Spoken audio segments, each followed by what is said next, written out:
வாழை மரத்தில் வண்டு நிறையா வந்து செடியோட growth தடுக்குதா? அப்போனா இந்த ப்ராடக்ட் யூஸ் பண்ணலாம். இது வந்து வாழை ஆராய்ச்சி மையத்திலேருந்து இன்ட்ரடியூஸ் பண்ண ப்ராடக்ட். இது வந்து ஆக்சுவலாக ஒரு ஃபங்கஸ். இது வந்து ஆக்டிவாக க்ரோ ஆகிக்கிட்டு இருக்க ஃபங்கஸ். இதோட ஃபங்கஸ் பேர் என்னென்னா பெவேரினா பேசினா.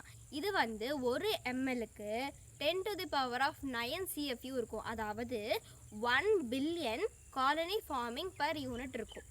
இதை நம்ம என்ன பண்ணுவோம், தண்ணியில் மிக்ஸ் பண்ணி செடியில் அடிப்போம், ஸ்ப்ரே பண்ணுவோம். ஸ்ப்ரே பண்ணும்போது என்ன ஆகும், இந்த ஃபங்கஸ் செடியில் போய் ஆக்டிவாக க்ரோ ஆகும், செடியிலே உயிர் வாழும்.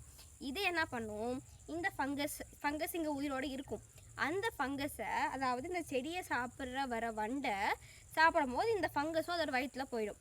வயிற்றுக்குள்ளே போகும்போது அது வயிற்றில், அந்த வண்டோட வயிற்றில் சில பட வேலைப்பாடுகள் செஞ்சு அதுக்கு டைஜஷன் இஷ்யூஸ், அந்த மாதிரி நிறையா இஷ்யூஸ் வந்து தானாகவே வண்டு செத்து போயிடும்.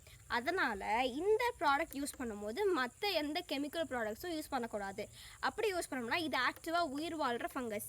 நம்ம வேறு ஏதாவது கெமிக்கல் ப்ராடக்ட் யூஸ் பண்ணோம்னா இந்த ஃபங்கஸும் சேர்ந்து அழிஞ்சிரும். அதனால் ரெண்டுக்குமே வந்து டேலி ஆயிரும், ஒன்றுமே நடக்காது.